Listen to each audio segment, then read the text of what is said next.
Hello everyone. ये video है basically biotechnology के लिए। तो इस वीडियो में हम देखेंगे कि बायोटेक्नोलॉजी के क्या फ्यूचर स्कोप हैं और बायोटेक्नोलॉजी से हम और क्या क्या कर सकते हैं इन फ्यूचर, और बहुत सारी बातें जो हम यहाँ पे फेस करते हैं as a researcher, as a MS scholar. जो हम जैसा कि हम लोग नाइपर अहमदाबाद में हैं, तो हम नाइपर अहमदाबाद के बारे में ही आपको बताएंगे और जो भी उसके स्कोप्स हैं उसको हम ऑल ओवर कंप्लीट करेंगे, जैसा कि जो भी उसका स्कोप है और रिसर्च और डेवलपमेंट में काम कैसा होता है, काम कैसा चलता है, तो उन सभी को हम पूरी तरीके से डिस्कस करेंगे। और हम देखेंगे कि अपूर्वा जी जो हैं, आज मेरे साथ जो हमारे गेस्ट हैं वो अपूर्वा मंधाने हैं। तो इन्होंने ये यहाँ पे जो है एमएस की स्टूडेंट है बेसिकली बायोटेक्नोलॉजी में। तो मुझको लगा कि इनसे अच्छा कौन बता सकता है मुझको बायोटेक्नोलॉजी के बारे में, तो मैंने इन्हीं से रिक्वेस्ट किया। तो first of all thankful to Apoorva. और मैं बता दूं आपको कि अपूर्वा ने जो इनका जीपैड में रैंक था वो 485 था, और नाइपर में इन्होंने उससे अच्छा मतलब 242 रैंक लाया। और इनके पास बहुत से और भी डिपार्टमेंट सेलेक्ट करने के ऑप्शन थे, बट इन्होंने बायोटेक्नोलॉजी ही लिया। मतलब ही इनका इंटरेस्ट रहा होगा और बहुत सारी चीज़ें उन्होंने देखी होंगी उस वक्त पे। तो मैं चाहता हूँ कि ये अपने एक्सपीरियंस को हमारे साथ साझा करें, और जो भी स्टूडेंट्स अपकमिंग है जो नहीं सिलेक्ट कर पाते कि उनको कौन सा ब्रांच लेना है, जिससे इस वीडियो से उनको इन सब चीज़ों में हेल्प मिलेगी। ठीक है, तो थोड़ा सा हम पहले जानेंगे बायोटेक्नोलॉजी के बारे में अपूर्वा जी से। तो over to you. So as we all know that biotechnology is a vast field, बहुत कुछ है बायोटेक्नोलॉजी में।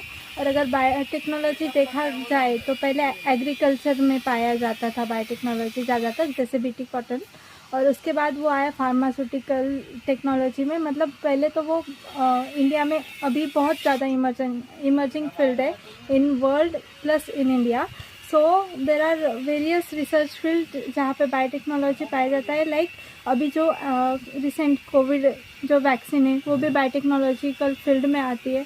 फिर जो भी आपके मोनोक्लोनल एंटीबॉडीज़ है, आप देखेंगे ज़्यादातर FDA अप्रूव जो ड्रग होते हैं वो ज़्यादातर बायोटेक्नोलॉजिकल होते हैं, जिसमें मोनोक्लोनल एंटीबॉडी आती है।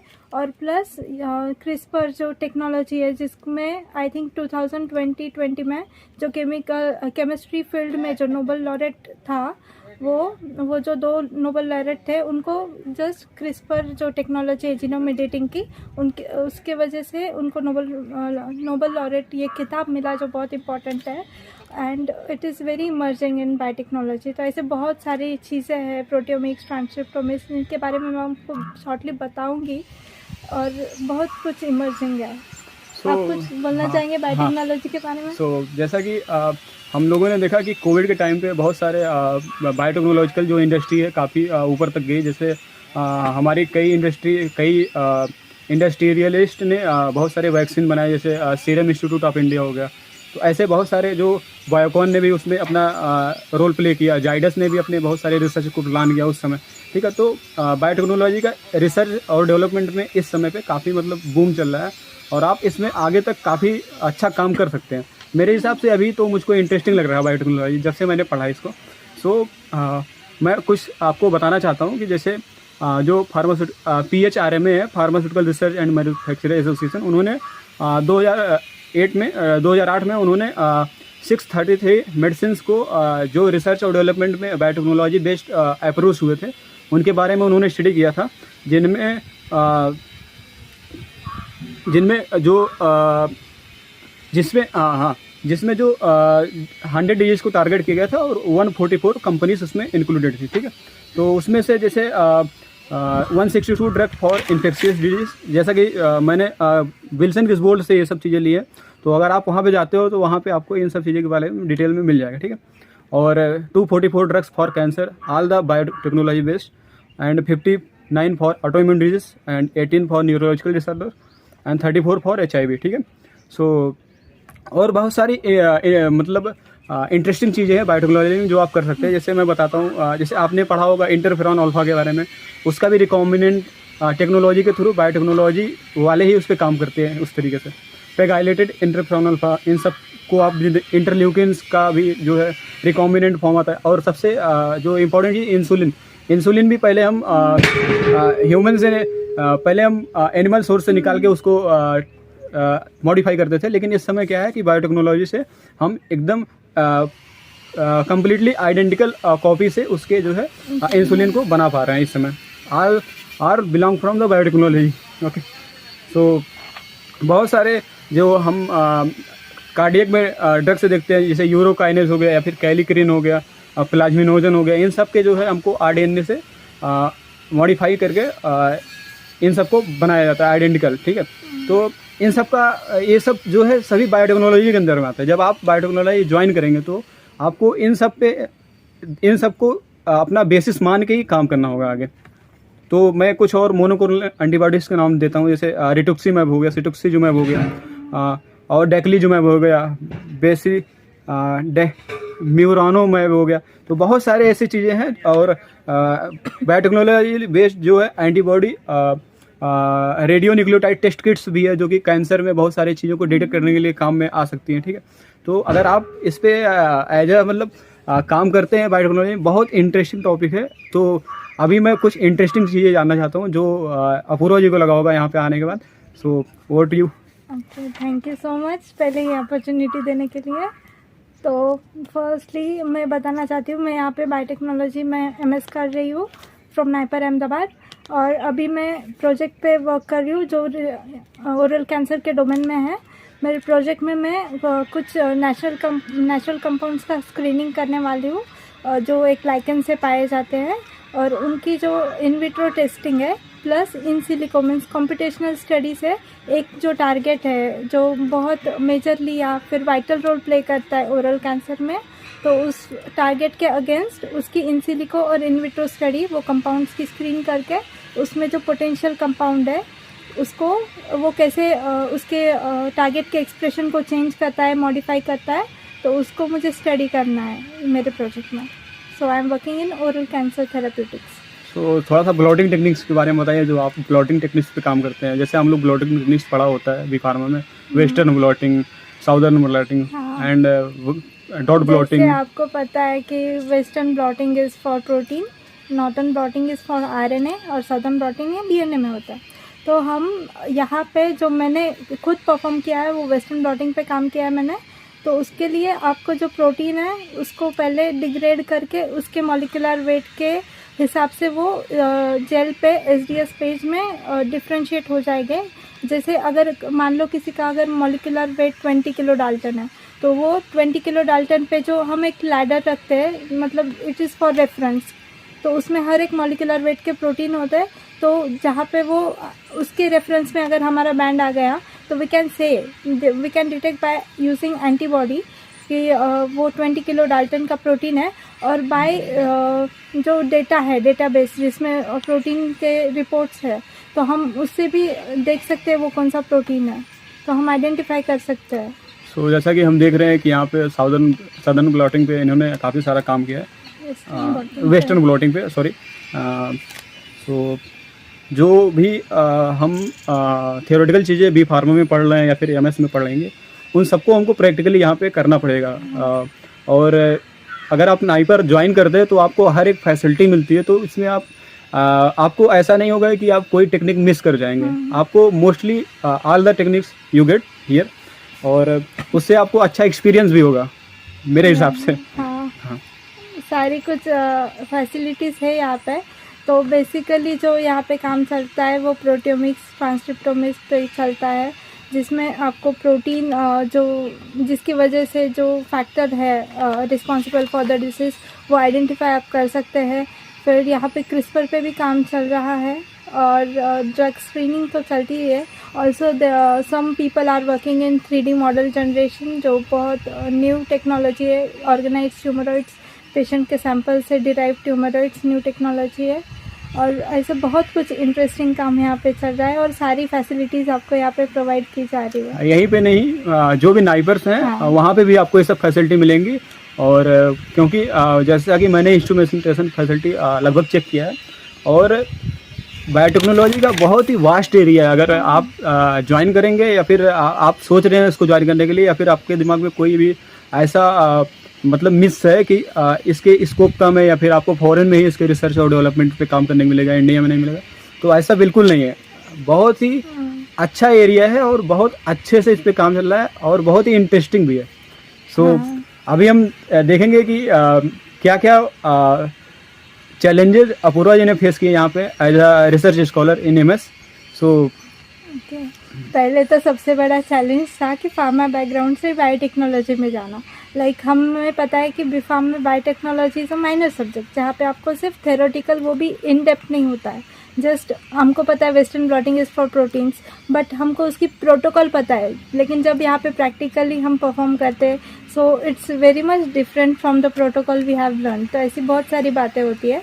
तो पहले मैंने जब एडमिशन लिया था बायोटेक्नोलॉजी में, पहले के 2-3 महीने तो मुझे ये समझने में लग गए कि बायोटेक्नोलॉजी एक्चुअली होता क्या है, क्योंकि हमने जो भी सीखा है, हमने ड्रग को सिंथेसाइज किया है, उसको फॉर्मुलेट किया है, फिर उसका एनालिसिस किया है एनालिटिकल टेक्निक्स ने। तो ये सब प्रैक्टिकल चीज़ें हमने बीफार्म में की थी। वेरएज़ यहाँ आके western BCA, various cell assays, cell culture संभालना, तो ये एक चैलेंजिंग था। But by help of very wonderful PhDs and mentors, तो ये हम कर पा रहे हैं, अभी सीख गए हैं और कर रहे हैं। काफ़ी इंटरेस्टिंग है यार, मतलब जब भी आप लोग सेल लाइन पे काम करोगे या फिर ब्लॉटिंग टेक्निक्स पे काम करोगे, हाँ। तो आपको एक तरीके से जैसे पैथोलॉजी डिपार्टमेंट का बहुत केयरफुल काम है, हाँ, क्योंकि कंटामिनेशन अगर आया तो फिर रिजल्ट्स नहीं आते। हाँ, और बहुत सारा जैसे जो पैथोलॉजी में काम चल रहा है कि वो HIV डिजीज में जैसा कि हम देख रहे हैं, कोई भी ब्लॉटिंग टेक्निक्स काम में आ रहे तो आप उन सबको भी आराम से यहाँ पे सीख सकते हैं। तो एक तरीके से काफ़ी इंटरेस्टिंग बनाता है इन सब चीज़ों से डिपार्टमेंट। इंटरेस्टिंग है। सो हम थोड़ा सा इंस्ट्रूमेंट के बारे में बात कर लेते हैं कि इन्होंने कौन कौन से इंस्ट्रूमेंट पे काम किया यहाँ पे। हाँ, ओके, तो टॉकिंग अबाउट इंस्ट्रूमेंट्स, तो यहाँ पे जो वेस्टर्न ब्लॉट होता है उसको जो एनालिसिस करते हैं तो जेलडॉक में देखते हैं, तो इट इज़ अबाउट जेलडॉक। फिर थर्मल साइक्लर जो RT-PCR के लिए लगता है उसको। फिर बाकी तो जो यहाँ पे बहुत सारे इंस्ट्रूमेंट्स हैं NGS के लिए, प्रोटियोमिक्स के लिए, लेकिन मेरा प्रोजेक्ट नहीं है तो मैंने पर्सनली हैंडल नहीं किया। हाँ, लेकिन अगर मुझे मौका मिलेगा तो मैं सीखना चाहूँगी। बहुत सारे ऐसे इंस्ट्रूमेंट हैं जो कि मैंने खुद नहीं यूज़ किए हैं as a medicine chemistry student, but अगर हमको सीखना है तो बहुत सारे इंस्ट्रूमेंट को हम यहाँ पे सीख सकते हैं। ऐसा कुछ जैसे GCMS हो गया, LCMS हो गया, NMR हो गया, वो तो मेडिसिन केमिस्ट्री से रिलेटेड है। सो अभी हम क्या जान सकते हैं, मुझको समझ में नहीं आ रहा मैं क्या क्वेश्चन अभी पुट अप कर दूं। सो चलो ये पूछ लेता हूँ, बी फार्मा मतलब क्यों सिलेक्ट किया आपने? Actually it was not selection. मुझे एक्चुअली बचपन से डॉक्टर बनना था, लेकिन फिर नीट में मैंने पढ़ाई अच्छे से की नहीं थी। हाँ। तो फिर मेरी लेकिन CT में रैंक अच्छी थी, जिसकी वजह से मुझे अच्छा कॉलेज मिला बीफार्म के लिए। तो मैंने बोला मेडिकल नहीं तो पैरामेडिकल सही, तो मैंने ऐसे करके ले लिया था। लेकिन फिर बाद में इंटरेस्ट आने लगा मुझे फार्मेसी में, जब मैंने ये एनालाइज किया कि सब्जेक्ट सेम ही होते हैं डॉक्टर में और हम में सिर्फ फ़र्क इतना होता है कि वो लोग ट्रीटमेंट देखते हैं और हम लोग ड्रग की डिज़ाइनिंग करते हैं। हाँ। तो ये फ़र्क है, बाकी फार्माकोलॉजी वो लोग भी जानते हैं, हाँ, हम अपन लोग भी जानते हैं। तो वो इंटरेस्टिंग लगा मुझे, और उसके बाद मुझे GPAT एग्ज़ामिनेशन के बारे में पता चला। फिर मैंने उसके लिए पढ़ना स्टार्ट किया। जब GPAT क्वालिफाई हो गई तो और एक बूस्टर मिल गया कि अब नाइपर के लिए पढ़ना चाहिए। तो ऐसे चीज़ें होती गई और यहाँ तक आ गए। तो जैसा कि हमने देखा कि इनको भी बायोटेक्नोलॉजी के बारे में उतना नहीं पता था जब ये बी फार्मा में थी या फिर जब इन्होंने MS ज्वाइन किया था। तो अभी हम एक्सपीरियंस से किसी के सीखते हैं, क्योंकि अगर हम सब काम करके एक्सपीरियंस लेंगे तो उसमें हमको बहुत टाइम लग जाएगा। और ऐसा कोट भी है एक कि मतलब हमको लोगों के एक्सपीरियंस से सीखना चाहिए, ना कि हर चीज़ एक्सपीरियंस करके सीखना चाहिए। तो ये बहुत ही अच्छा मतलब, तो बेसिकली इसीलिए हम लोगों ने इस वीडियो को डिज़ाइन किया था। और मैं अभी कुछ कंपनी के नाम बता रहा हूँ जो कि बायोटेक्नोलॉजी बेस हैं और उस पर रिसर्च और डेवलपमेंट में काम भी चलता है। जैसे सीरम इंस्टीट्यूट ऑफ इंडिया है, फिर उसके बाद गैलेक्सो स्मिथ है GSK, उसके बाद Bharat serum and vaccine limited है, बायोकॉन है, नोजाइम है एंड नोवार्डिक है, और बहुत सारी कंपनियां हैं जो कि आप सर्च करेंगे तो आपको मिलेगी। और बहुत सारी जॉब अपॉर्चुनिटी हैं इसमें, जाइडस में भी काफ़ी अच्छी अपॉर्चुनिटी। तो अगर आप बायोटेक्नोलॉजी लेते हैं तो एक आपके लिए अच्छा एरिया हो सकता है, और एक स्पेसिफिक सब्जेक्ट है, स्पेसिफिक चीज़ें हैं इसमें, और बहुत ज़्यादा उसको आप स्पेसिफिकली अच्छे से काम भी कर सकते हैं मेरे हिसाब से। तो अभी तो हम इतना ही डिस्कस करने वाले थे। मैं करंट हाँ। एग्जांपल देना चाहूँगी बायोटेक का, लाइक एप्लीकेशन का। आप अगर देखोगे FDA, US FDA approved drugs, तो आजकल लाइक रिसेंट 2 से 3 साल में जितने मोनोक्लोनल एंटीबॉडीज अप्रूव्ड हुई है ना, उतने लाइक सिंथेटिक ड्रग्स कम है, मोनोक्लोनल एंटीबॉडीज ज़्यादा है। और रिसेंटली अभी फेब में एक बेपटेलोविमैब बोल के एक मोनोक्लोनल एंटीबॉडी अप्रूव की गई है for Omicron variants of Covid. So it can be very much meaningful insight in field of biotechnology. और ऐसे ही न्यू टेक्नोलॉजी आती रहेगी। ऑल्सो पर्सनलाइज मेडिसिन पे फोकस कर रही है बायोटेक्नोलॉजिकल फील्ड अभी, जिसके वजह से आपका जो भी जीनोम है, पूरी जीनोम स्क्रीनिंग हो रही है। और उसको और वर्ल्ड वाइड बनाने का तरीका ढूंढा जा रहा है। तो biotechnology is really very interesting. और मैंने देखा है कि कुछ लोग डॉकिंग पे भी मतलब बायोटेक्नोलॉजी में काम कर रहे हैं, तो उनका क्या है कि थोड़ा सा मतलब बेसिक आप बताएं। हाँ, तो मैं खुद डॉकिंग और इन सिलिको स्क्रीनिंग करती हूँ। बेसिकली आप देखते हैं कि आप जो मॉलिक्यूल सिंथेसाइज करते हैं, तो उसकी अगर आप स्क्रीनिंग करने गए डायरेक्टली इन विट्रो, तो आपको लाइक टाइम भी ज़्यादा कंज्यूम होगा, खर्चा भी ज़्यादा लगेगा, क्योंकि रिएजेंट्स ये सब कुछ लगते हैं और वो बहुत टीडियस जॉब है। उससे अच्छा अगर आप 100 मॉलिक्यूल्स मान लो आपने बनाए और आपने मुझे बोला कि इसकी इन सिलिको टेस्टिंग करो पहले, तो मैं पहले आपके 100 मॉलिक्यूल्स की मैं सम स्पेसिफिक टारगेट पकड़ के उसके साथ डॉकिंग करूँगी। जिसका डॉकिंग स्कोर अच्छा आएगा उसका आगे एमडी साइमुलेशन, मतलब हमारे बॉडी के आर्टिफिशियल एनवायरनमेंट में वो ड्रग कैसे काम करेगी उसके बारे में देखूंगी। और उसके बाद अगर मीनिंगफुल रिजल्ट मिला तो फिर मैं इन विट्रो टेस्टिंग को सिर्फ 100 में से टॉप 10 कंसीडर करके टेस्ट कर सकती हूँ। और लाइक 90 से आगे % ही इन सिलिको इन विट्रो ऐसे मैच होता है एक्चुअली। Okay. तो टाइम कंज्यूम में और रिएजेंट कंज्यूमिंग कम होने के लिए वो हेल्प करेगा। तो इन सब से आप डॉकिंग भी सीख लेंगे, और जो डॉकिंग के सॉफ्टवेयर है जो मेडिसिनल केमिस्ट्री वाले भी यूज करते हैं, बहुत सारे ब्रांच वाले करते हैं, तो उसको भी आप आराम से सीख सकते हैं। और एक एडिशनल चीज़ नाइपर अहमदाबाद जो मतलब बहुत सारे इंस्टीट्यूट्स प्रोवाइड करते हैं, लेकिन यहाँ भी है, वो है स्क्रॉडिंजर। हाँ। जिसका पैकेज बहुत महंगा आता है, तो आप यहाँ पे इजीली डॉकिंग, साइमुलेशन सब कुछ कर सकते हो उससे, प्लस फ्री सॉफ्टवेयर भी आप यूज़ कर सकते हो। ओके, सो कोई ऐसा मतलब बात जो आप बताना चाहते हो अपने स्टूडेंट्स को, जो जूनियर्स को, जो कि मतलब उनको एक तरीके से हेल्प मिले यहाँ पे आने के लिए, या फिर कहीं पे भी किसी भी बड़े इंस्टीट्यूट में जाने के लिए। फ्रैंकली मुझे भी पता नहीं था कि बायोटेक्नोलॉजी इतना इंटरेस्टिंग और इतना अच्छा सब्जेक्ट है। जब मैंने प्लान किया था तो मैंने स्टैटिस्टिक्स एनालिसिस को ही देख के प्लान किया था कि मुझे ये चाहिए, लेकिन बट जब मैंने एक्सप्लोर करना स्टार्ट किया बायोटेक में, तो ये समझा कि ये फार्मा से भी बड़ा सब्जेक्ट है। लाइक फार्मा में ड्रग, उसकी टेस्टिंग, फॉर्मुलेशन और उसमें एडवांसेस आते हैं, लेकिन बायोटेक्नोलॉजी में आप डायरेक्टली ह्यूमन के बॉडी के मॉलिक्यूल्स के साथ एडिटिंग कर सकते हो, जो कि अगर वो कर ले तो आपको ड्रग्स की भी ज़रूरत नहीं पड़ेगी। तो वो फैक्टर बहुत अच्छा लगा। तो हाँ, बायोटेक्नोलॉजी एक बहुत अच्छा सब्जेक्ट है, आप लोग इसमें आगे स्पेशलाइजेशन आराम से कर सकते हो। तो नाइपर अहमदाबाद में आपका कैसा एक्सपीरियंस रहा? नाइपर अहमदाबाद में ओवरऑल एक्सपीरियंस बहुत अच्छा है। यहाँ पे फैसिलिटीज़ जो आपको प्रोवाइड की जाती है, आप अगर देखें तो एंटीबॉडीज़ बहुत लाइक कॉस्टली आती है। तो वो एंटीबॉडीज़, इंस्ट्रूमेंट्स, ऑल फैसिलिटीज़ सब कुछ आपको प्रोवाइड किया जा रहा है, plus with good mentorship, very good PhDs जो आपको बहुत ज़्यादा मॉनिटर करे। तो ओवरऑल बहुत अच्छा एक्सपीरियंस रहा है। हाँ, ऐसा भी है कि मतलब थोड़ा सा फैकल्टी बायोटेक्नोलॉजी में कम है, लेकिन जो है अभी क्या है, आने वाली है। हाँ, अभी क्या है कि हमारा जो नाइपर अहमदाबाद अब ये अंडर डेवलपमेंट में चल रहा है, तो बहुत सारी चीजें हैं जो लिमिटेड है, लेकिन इन सब चीजों पे, लेकिन आपके रिसर्च में कभी भी कोई रुकावट नहीं आएगी यहाँ पे, इतना तो एश्योरेंस है। ठीक है, तो काफी अच्छा मतलब माहौल है यहाँ का। अगर मैं आपको दिखाना चाहूँ यहाँ का कैंटीन, एक बार देख लो आप लोग। हाँ, ये है यहाँ पे कैंटीन, और हम लोग यहीं पे अभी बैठ के वीडियो बना रहे हैं आफ्टर लंच। सो देखिए, हाँ, सो अभी इस वीडियो में बस इतना ही था। सो अगर आपको कोई डाउट हो या फिर कोई क्वेश्चन पूछना हो तो अभी हम लोग यहाँ पे साथ ही में पढ़ते हैं, तो आप पूछ सकते हैं, और जो भी अगर मेडिसिनल केमिस्ट्री का कोई क्वेश्चन होगा तो मुझसे तो उसका जवाब मैं दे दूंगा, और अगर कोई बीटी से रिलेटेड क्वेश्चन होगा तो उसका जवाब दे देंगे।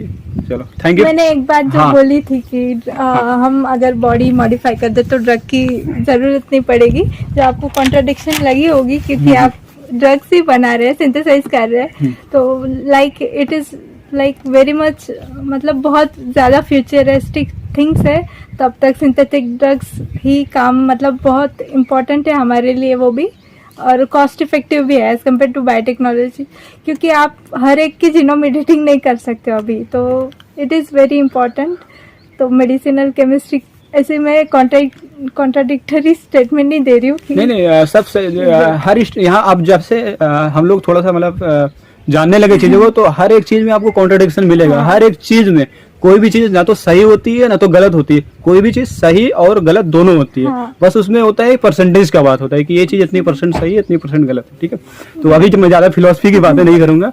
सो जैसा कि हमने देखा कि इन्होंने बताया कि इन सिल्कों में ड्रग की सिंथेसिस करते, तो मतलब एज अ मतलब पेपर आप डिजाइन करते हो ड्रग को ना, लैब में सिंथेसिस तो बाद में सिंथेसिस तो बाद में आप कंप्यूटर एडेड ड्रग डिजाइनिंग करते हैं, जिसमें आप रिवर्स डॉकिंग या फॉरवर्ड डॉकिंग, अगर एक टारगेट है तो उसको कौन सा लिगैंड फिट होगा वो भी देख सकते हैं, या फिर आपके पास ड्रग्स है तो वो कौन से टारगेट पर जाके बाइंड होगा, ये भी आप रिवर्स डॉकिंग से देख सकते हैं।